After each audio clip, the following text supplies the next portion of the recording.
que volver a hacer el primer examen, el recuperatorio. Así que vamos a ver las unidades 1 y 2. Después, para los siguientes parciales, si están de acuerdo o si lo necesitan, podemos también dar clases de la unidad 3 y 4, que es correspondiente al segundo parcial, y por último, la unidad 4 y 5, correspondiente al tercer parcial. Ahora nos vamos a concentrar en las primeras dos unidades, la unidad número 1 y la unidad número 2. Tengan presente de que más allá de la teoría, que la ven en los videos que les muestran el aula virtual, en el material teórico, ¿sí? En el apunte de la facultad, más allá de todo eso, más allá de la teoría, lo que tienen que tener presente ustedes es cómo traerlo a la realidad, cómo aplicarlo en la realidad.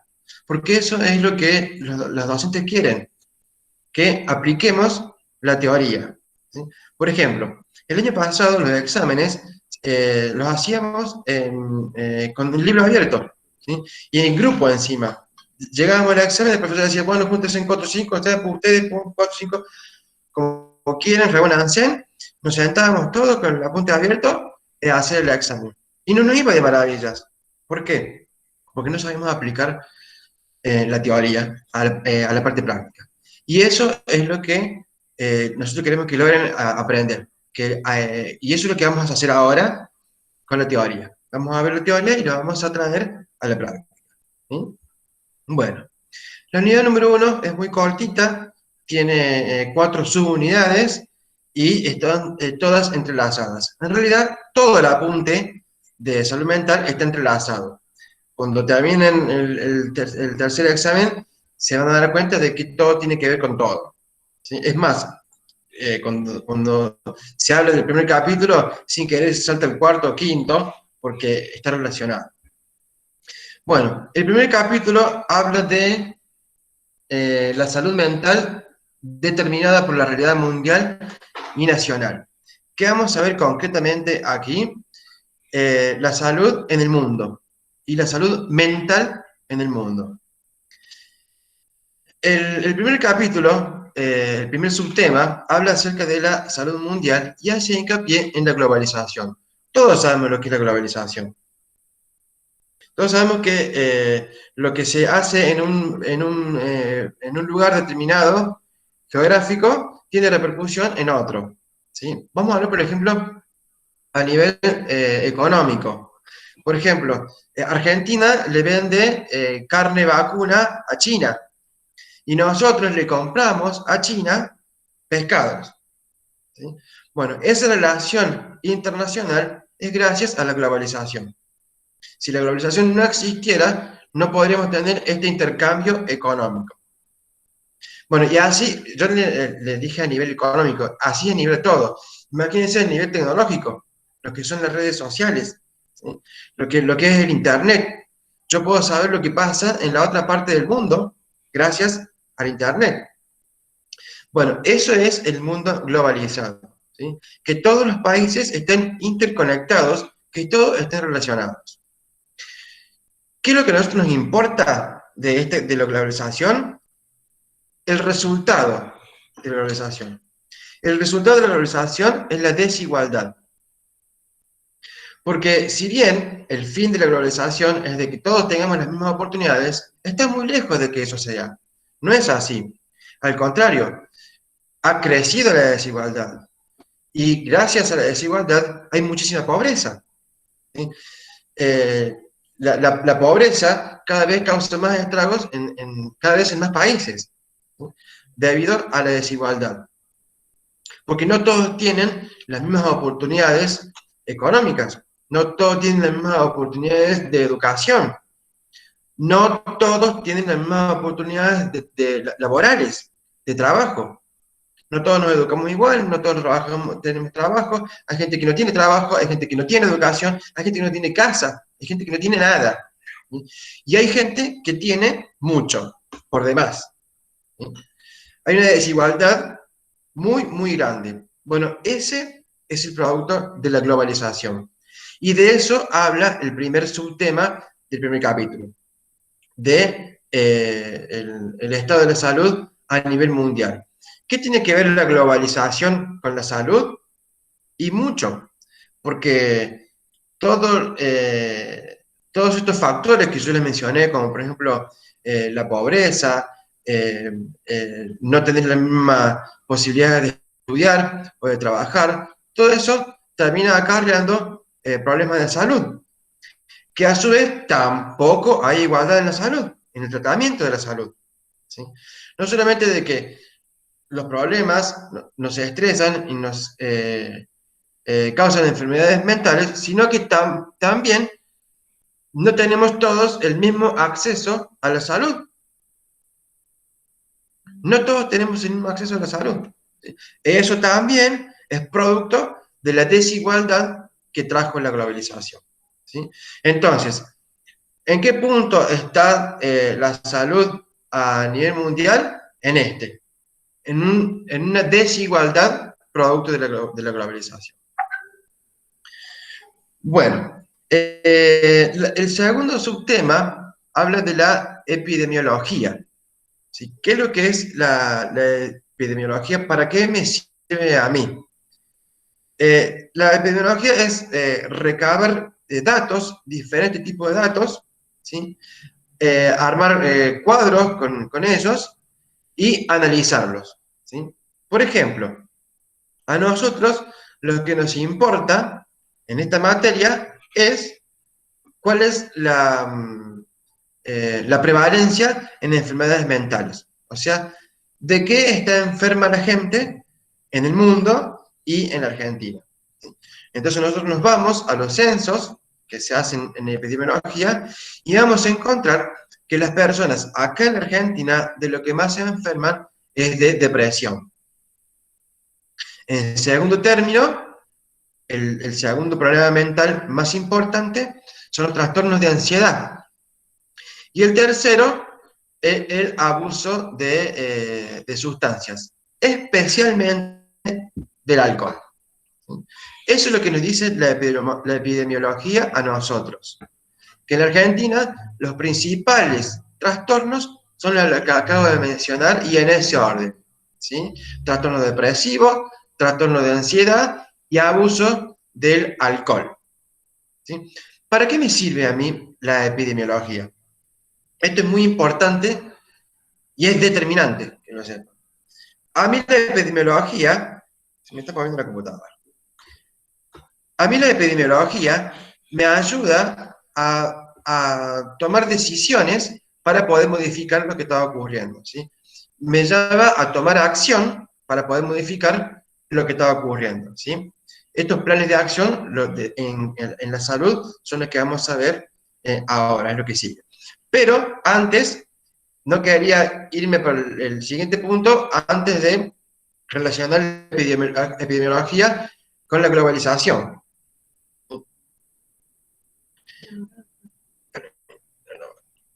La epidemiología tiene que ver con la globalización porque nosotros tenemos que observar lo que ocurre con la salud en todo el mundo y cómo afecta esta globalización en el mundo. ¿Sí? Esa es la relación práctica que tenemos que hacer. Quería mencionar algo con respecto a la epidemiología, que es muy importante y que se lo van a tomar en el examen, que son las brechas.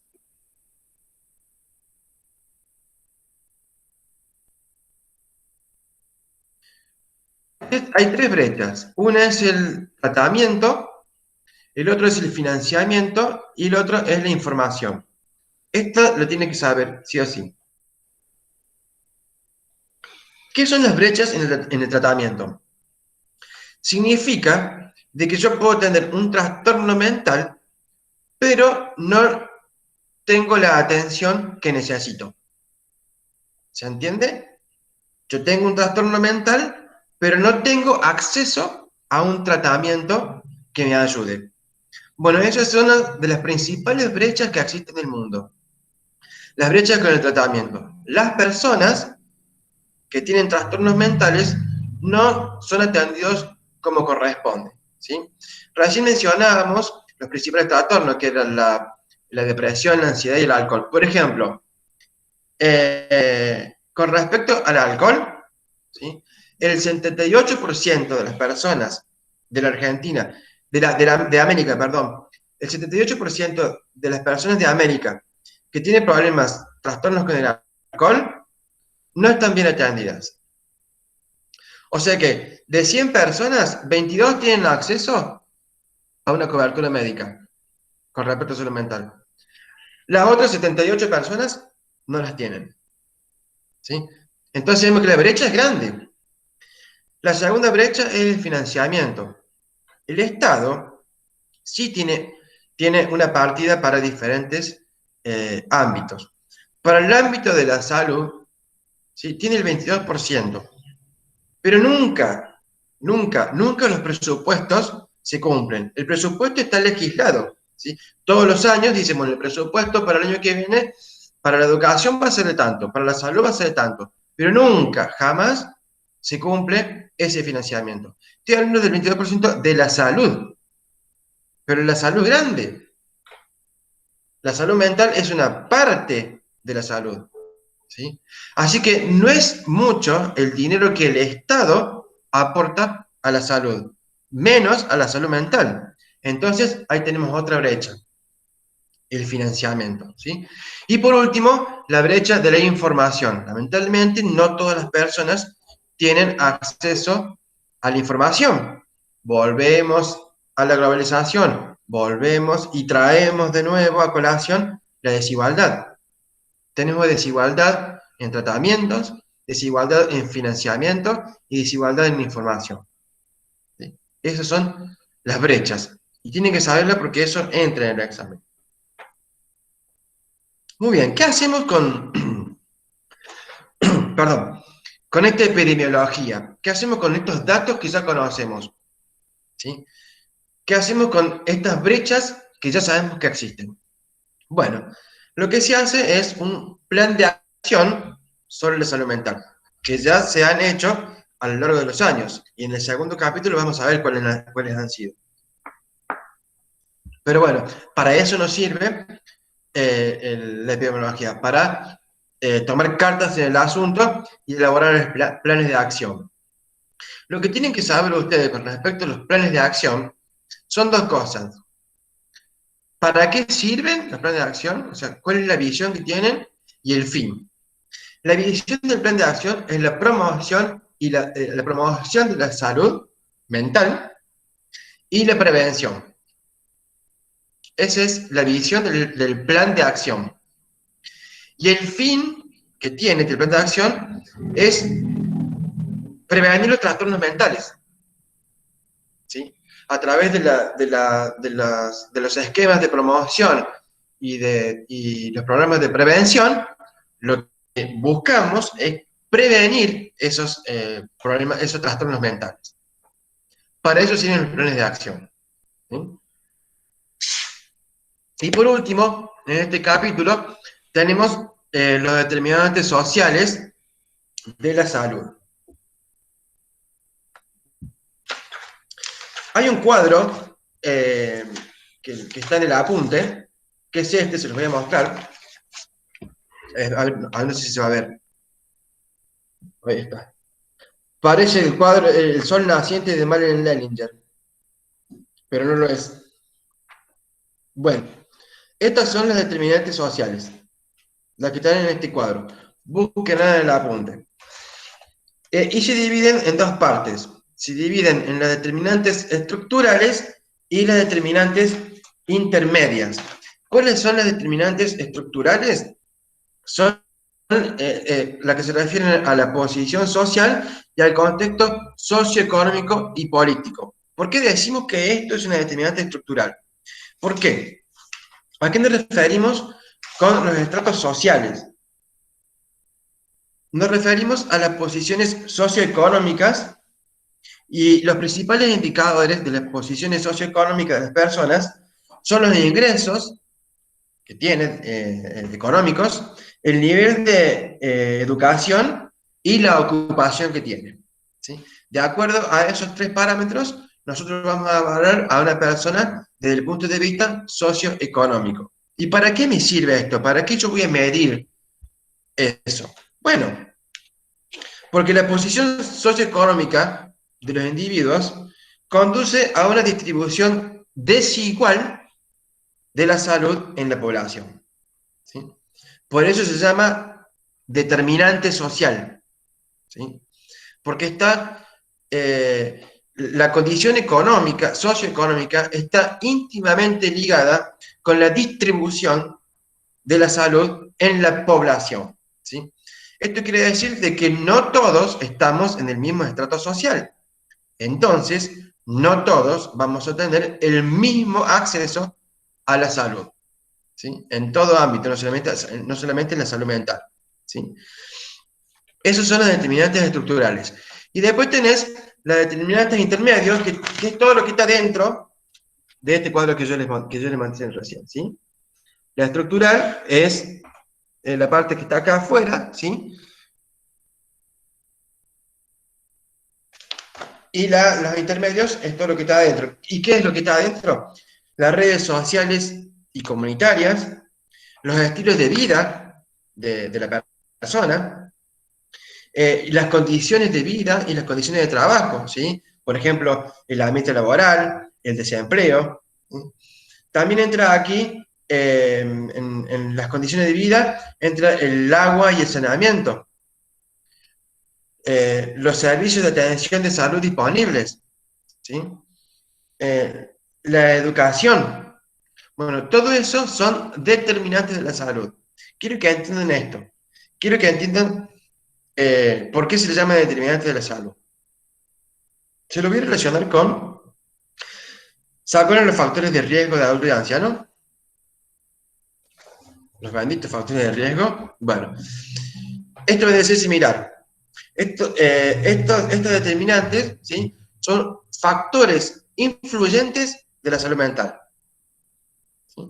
Cuando nosotros veíamos en adulto y anciano un determinado trastorno, ¿sí? Un trastorno, del trastorno cardiocirculatorio, por ejemplo, veíamos los diferentes factores de riesgo. ¿Por qué la persona tiene riesgo de tener un problema, una cardiopatía? ¿Sí? Hay muchos factores de riesgo, ¿sí? ¿Qué son?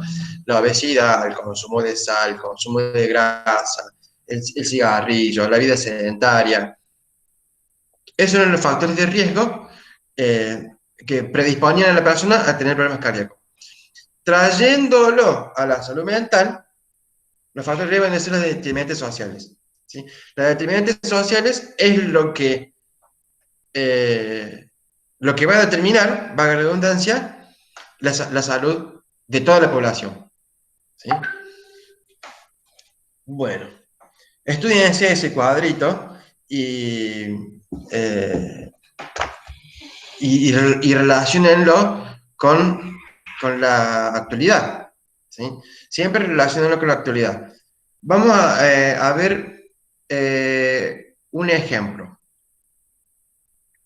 para que seamos prácticos. Supónganse de que yo leí un caso de un matrimonio con 2 o 3 hijos que vienen de otra provincia a instalarse a la provincia de Córdoba, y que eh, esta persona tenía el secundario incompleto, a nivel académico tenía el secundario incompleto y se dedicaba a hacer changas, ¿sí? Y que también esta persona, ¿sí? Se dedicaba mucho al alcohol, trastornos con el alcohol tenía. Bueno, ¿qué tiene que ver la globalización con todo esto? ¿O qué tiene que ver la epidemiología con este caso?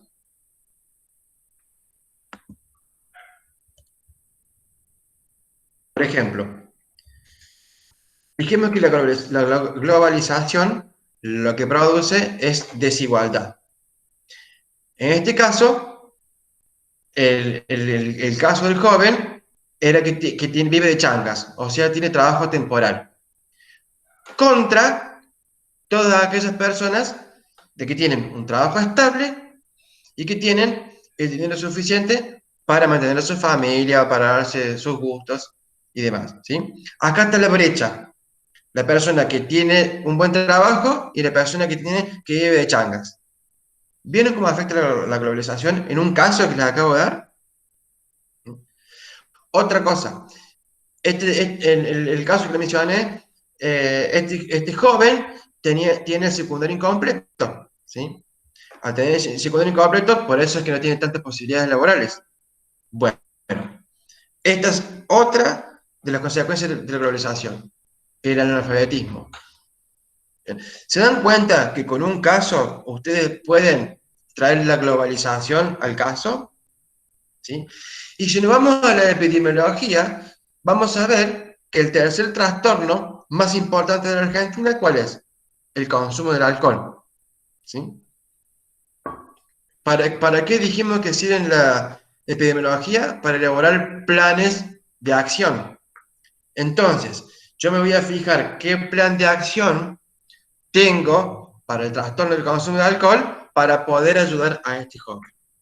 ¿Vieron cómo está todo relacionado? Bueno, a eso quería llegar cuando comencé la clase, de que la teoría traigan a un caso real. Grábense este caso, inventen ustedes muchos más para que cuando lleguen al examen y le toque un caso, digan, ah, la globalización afecta en esto, la epidemiología me sirve para esto, el plan de acción es para esto. Y esto que le pasa a la persona es una determinante social de salud. Bueno, eso es todo con respecto a la unidad número 1. Antes de pasar a la unidad número 2, me gustaría que si alguno tiene alguna consulta, hacerla ahora antes de seguir avanzando. De la 1. Mientras yo me tomo un mate.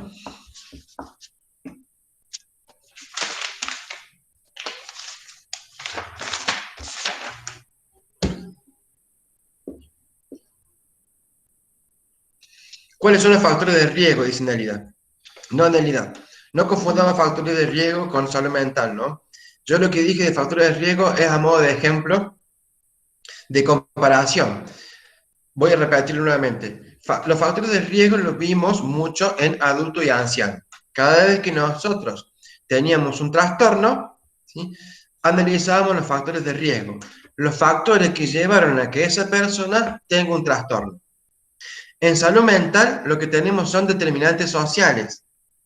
O sea, la persona que tiene un trastorno mental, debemos pensar en cuáles son todos los factores que rodean a esa persona. ¿Sí? Por eso yo les había mostrado, lo voy a buscar de nuevo, una compañera dijo que estaba ahí está, en la página 24 del apunte, este cuadro. ¿Sí? Estos no son factores de riesgo, sino que son determinantes.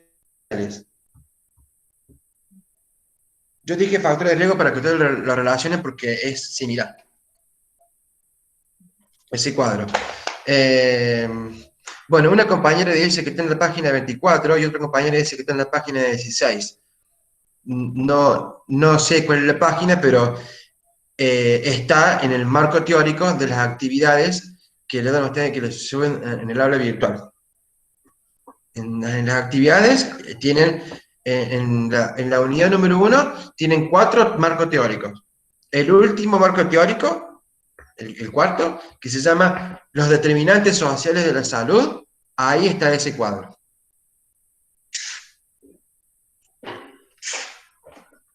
Está en la página 24 del apunte, dice Alex.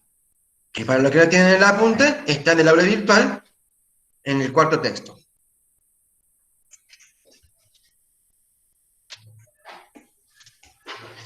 Sí, Catalina, exactamente. Lo son. Son factores. Son factores determinantes. Bueno, los factores que vos podés, que vos podés encontrar, ¿sí?, son, por ejemplo, lo que están acá en el cuadro, los estilos de vida del individuo, ¿sí? En el círculo central el que está en el interior, está edad, sexo y factores constitucionales. ¿Sí? Después tener estilos de vida del individuo. Después tener redes sociales y comunitarias.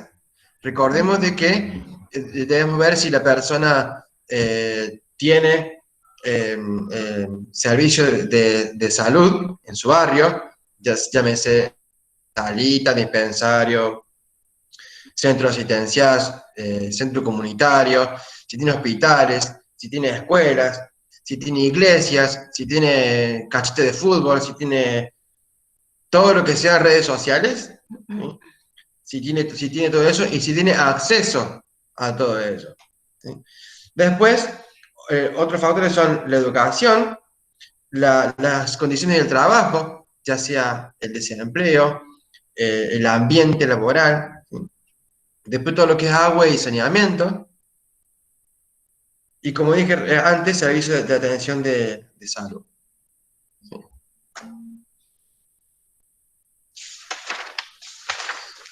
Estás hablando de epidemiología. Bueno, lo más importante de epidemiología que tienen que saber son las enfermedades prevalentes en la Argentina, ¿sí? Que ya las mencioné un par de veces. Trastorno depresivo, trastorno de ansiedad y trastornos con el abuso de alcohol. Eso es lo principal que tienen que saber de epidemiología. ¿Sí? Y las brechas. No se olviden de las brechas. ¿Sí? Que son 3. Bueno, vamos a pasar a la unidad número 2, y un poquito más larga, pero no la vamos a hacer tan larga, sino que lo vamos a sintetizar mencionando lo más importante. La unidad número 2 dice transformación del modelo de atención en salud mental. Ya vimos lo que es la salud en el mundo, vimos lo que es la globalización, ahora vamos a ver el modelo de atención en salud mental, cómo se ha ido transformando. En el primer subtema de este capítulo, habla de la historia de la salud mental, que es muy interesante porque ahí vamos a ver cómo ha ido evolucionando no solamente la salud, sino los tratamientos para la misma. Bueno, en la época primitiva, la enfermedad se la atribuían a un proceso mágico, ¿sí? Existía Dios y el demonio, entonces una persona que estaba enferma era una persona que estaba endemoniada, ¿sí? Y por eso estaban los hechiceros, por eso estaban los brujos, porque bueno, atribuían las enfermedades, ¿sí? a los espíritus, ¿sí? A la magia. Esa es la época primitiva. Luego siguen la época de los griegos. Los griegos empezaron a descubrir que las enfermedades no tenían nada que ver con los espíritus, sino con el organismo, ¿sí? Apareció Hipócrates, que habló de los humores, ¿sí? Los humores se referían a los líquidos que hay en el cuerpo, el agua, la sangre, ¿sí? La bilis. Hipócrates hizo referencia al órgano de la mente, ¿sí? Al órgano de la mente, ¿sí? Entonces ya estaban hablando de la salud mental en otros términos. Ya no estaban involucrados los espíritus, ya estaban involucrados un organismo que tenemos nosotros en el cuerpo, el cerebro. ¿Bien? Eso fue en la época de los griegos. Luego vino la época del Renacimiento, donde empezaron a tener la noción de diferentes. La noción de esta persona es diferente a mí, ¿sí? Esta persona está loca y yo estoy sano, ¿sí? Empezaron a hacer una diferenciación. Entonces, como empezaron a diferenciar la persona sana de la persona loca, según ellos, ¿sí? Entonces empezaron a recluirlos y aislarlos. Entonces, todas las personas que estaban con trastornos mentales estaban recluidas en cárceles junto con delincuentes, en aquel tiempo con prostitutas, estaban todos apartados de la sociedad, estaban aislados. Llegó un momento que había demasiada gente ahí y no la podían sostener a la situación. Luego llegó el iluminismo y comenzaron las revoluciones psiquiátricas. Hay 4 revoluciones psiquiátricas. Bueno, con el iluminismo, hace por el año 1700, 1800, comenzó la primera revolución psiquiátrica. Y comenzó con Pinel y Esquirol. Pinel y Esquirol empezaron a darse cuenta de que los enfermos mentales no deberían estar en las cárceles junto con los delincuentes y con el resto de los enfermos, ¿sí? Sino que deberían estar en instituciones para ser atendidos, ¿sí? Eso fue la primera revolución psiquiátrica, cuando se dieron cuenta de que a las personas con problemas mentales había que atenderlas, no excluirlas de la sociedad. En esta primera revolución también apareció un enfermero, que es Pugin. Y Pinel, que era un médico psiquiatra, aprendió mucho de Pugin, porque Pugin estaba todo el tiempo con los locos. Entonces él sabía cómo tratarlos, entonces él sabía cómo llevarlos. Y Pinel, este médico psiquiatra, aprendió mucho de las historias que Pugin le contaba acerca de los pacientes que tenían internados. Aparecieron los primeros internados. En la modernidad, ya hablamos del siglo XIX, aparecieron 2 alemanes, que no los voy a nombrar porque son muy difíciles de mencionar, pero son 2 alemanes, que empezaron a buscar los motivos de los trastornos mentales, empezaron a clasificarlos, ¿sí? Bueno, por ejemplo, bueno, tiene esquizofrenia, este tiene un trastorno obsesivo compulsivo, este tiene una depresión. Empezaron a buscarle los motivos de las enfermedades mentales y a clasificarlas. Esta es la segunda revolución psiquiátrica. Y acá también apareció Freud. Bueno, después tenemos la tercera revolución psiquiátrica, que ya es en el siglo XX, ya se acerca a nuestros días, y tiene que ver con la desmanicomialización, ¿sí? En capítulos posteriores, creo que al último casi está, van a ver los programas que se crearon en este siglo de desmanicomialización, ¿sí? O sea, de eliminar los asilos, eliminar los manicomios. ¿Y qué hacemos con los pacientes que están adentro? Quedan adentro de la comunidad contenidos en la familia, en las redes sociales, ¿sí? Esa es la desmanicomialización. A eso apuntó. Esa vendría a ser la tercera revolución psiquiátrica, ¿sí? Y tenemos una cuarta revolución psiquiátrica, que es la de la actualidad, en la que hay una orientación social, ¿sí? Tiene mucho que ver con el reconocimiento de los derechos humanos, ¿sí? Porque estas personas que tienen trastornos mentales son humanos. Entonces, también tienen que gozar de los derechos humanos. Bueno, eso es lo que se está planteando ahora desde 1990 en adelante, cuando empezaron a reunirse y a decir, bueno, che, tenemos que hacer algo porque hay que hacer algo con las enfermos mentales, hay que hacer algo con las personas que tienen trastornos mentales, hay que hacer planes de acción. Bueno, en esta cuarta revolución psiquiátrica se da esto, ¿sí? Y también en la tercera, porque en la desmanicomialización también es parte de los programas que se pusieron, que se llevaron a cabo, ¿sí? En este último tiempo, ¿sí?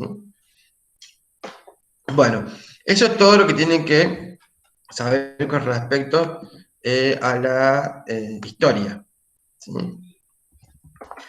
¿Qué más quería decirles de esto?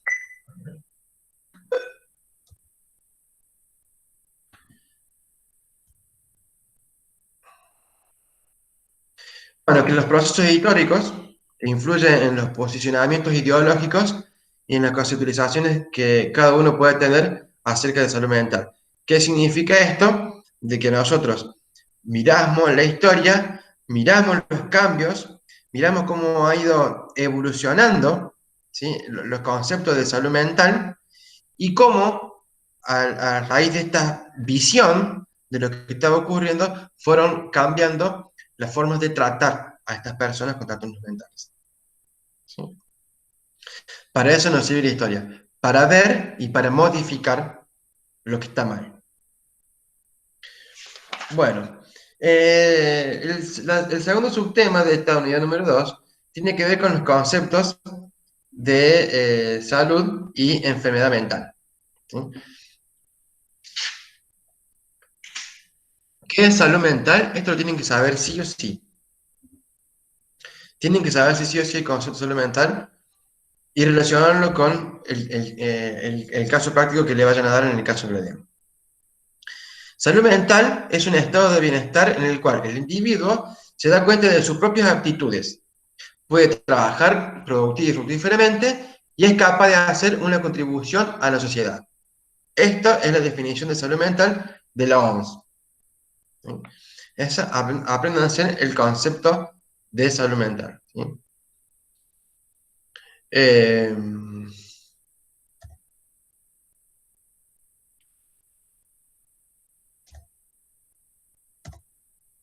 bueno, luego vienen en el subtema número 3, vienen las declaraciones internacionales.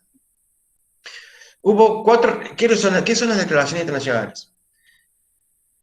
Llegó un momento en la historia en que los profesionales de la salud se dieron cuenta de que debían reunirse de diferentes países para llegar a consensos internacionales para poder llevar a cabo planes de acción sobre salud mental. ¿Sí?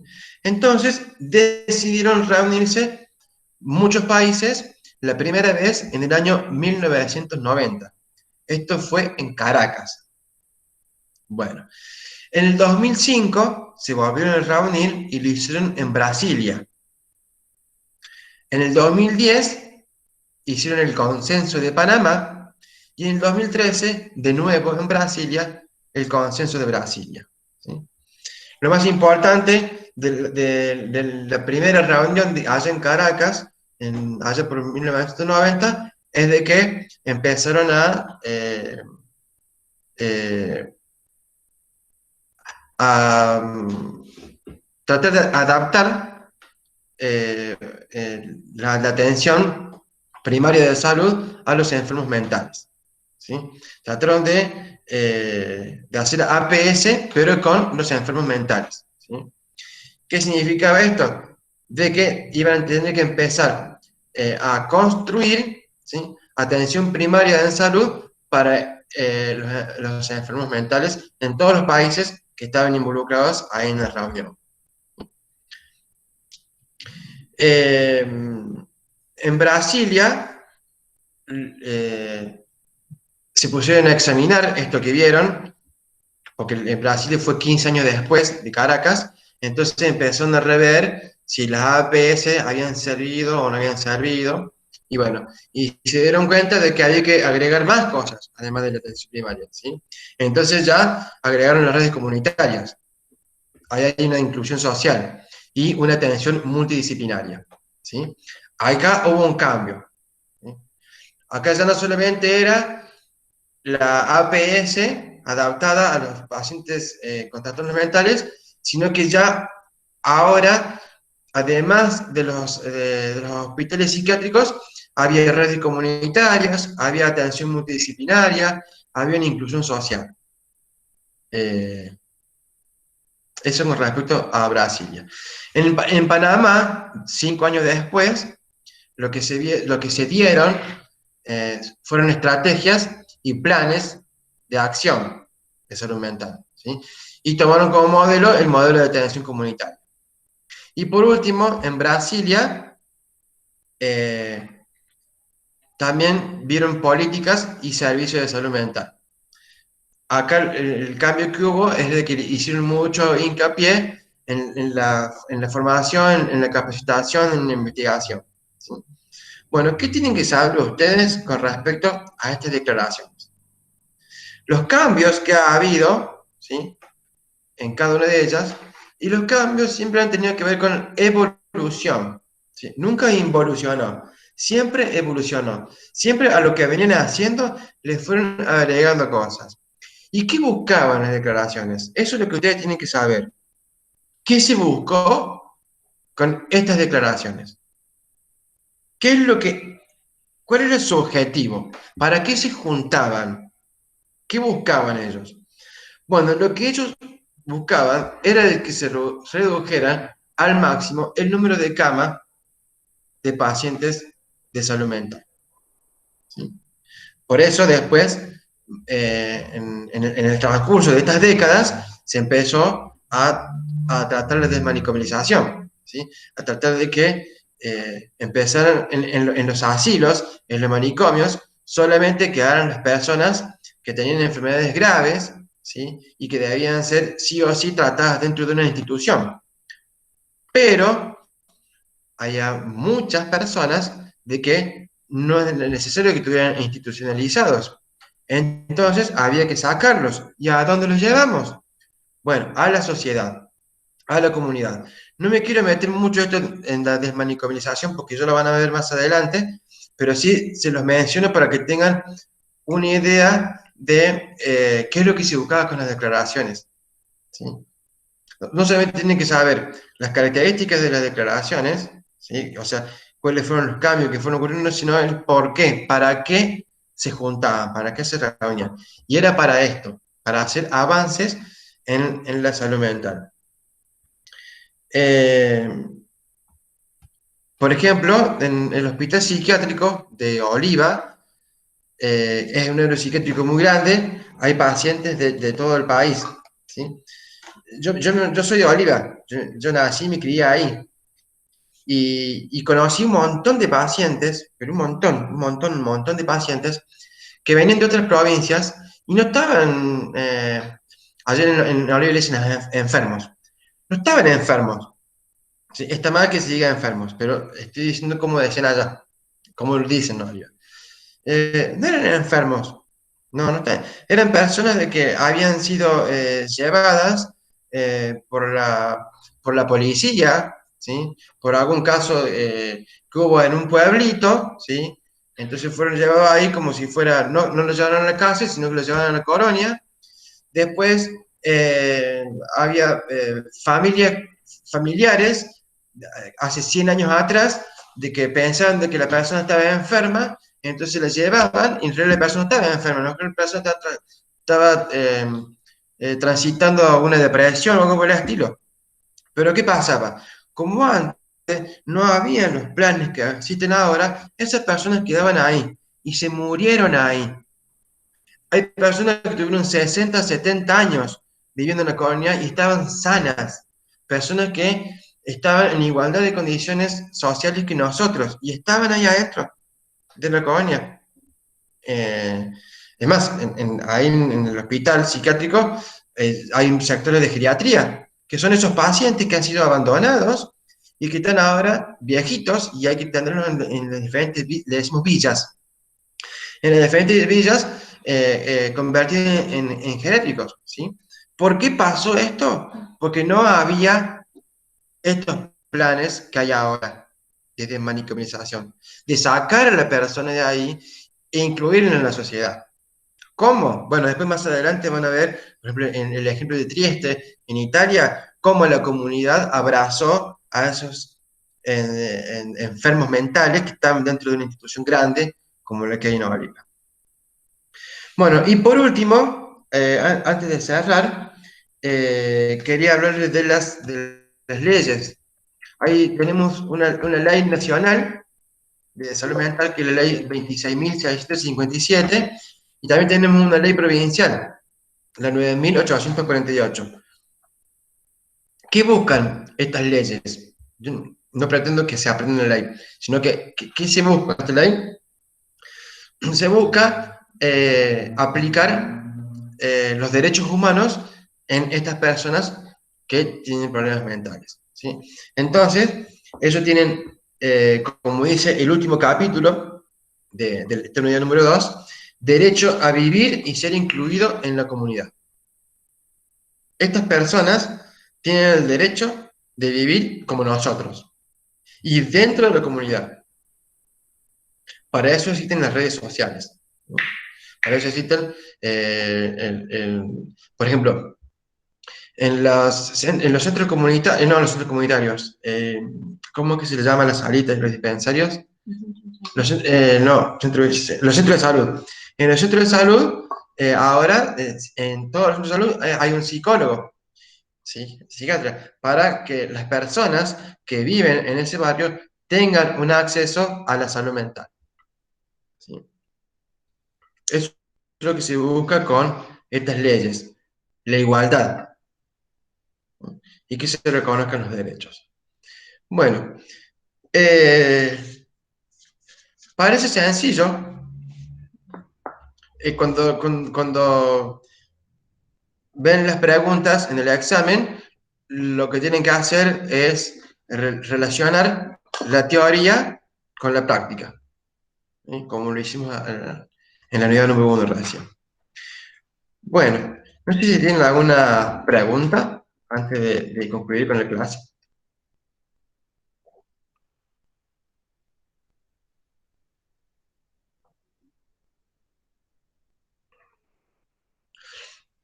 Centro de Integración Comunitaria. Sí, ahí se llama el dispensario de tu barrio. Sí, bien. Sí. Ahí viste que algunos le dicen salita, otros le dicen dispensario.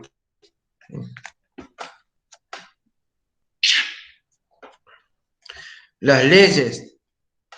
Tenés una ley nacional y una ley provincial. La ley nacional de salud mental es la 26.657. 26.657. Y la ley provincial es la 9.848. Lo que hacen estas leyes son disminuir las brechas. ¿Se acuerdan de las brechas que yo les había mencionado? Brechas eh, entre, entre yo, que tengo un problema mental, y la oportunidad que tengo de curarme. Ahí hay una brecha. No, hay una brecha muy grande. La atención de salud mental, no todo el mundo la tiene. Bueno, lo que se busca entonces con estas leyes es disminuir esas brechas para que la mayor cantidad de gente posible tenga la posibilidad de ser atendida. Está ocurriendo, de a poquito está ocurriendo, lo que pasa es que hay que hacer muchos cambios. Hay una pregunta ahí en el examen eh, que les habían hecho, que era, ¿cuál era el rol de enfermería en todo esto? Y el rol de enfermería es importantísimo. ¿En qué? ¿Cuál es la tarea que nosotros tendríamos aquí? ¿Sí? La principal tarea es lograr el cambio, porque la idea de cambio está, pero todavía no se ha podido llevar a cabo por completo, ¿sí? Nosotros debemos tener acciones para poder cambiar la realidad en la que vivimos, para tener un poco más de inclusión con las personas que tienen trastornos mentales y no verlas como personas que tienen problemas y bueno, que se arreglen, ¿sí? Ese es uno de nuestro principal rol, buscar el cambio, buscar modificar la situación actual. Bueno, si no tienen ninguna pregunta, espero que les haya sido claro, eh, que hayan podido entender, ¿sí? Y bueno, les agradezco a ustedes por la participación y también le agradezco a Carla, que está como ayudante de alumno en la cátedra de salud mental, que me ayudó y me guió un poco para preparar esta clase. Yo también estoy en el centro de estudiantes. Bueno, muy bien. Espero que les vaya muy bien. Éxito mañana. Y si necesitan clases para las próximas, después nos pondremos de acuerdo con el centro de estudiantes. ¿Sí? Muy bien. Muchas gracias a ustedes. Chao.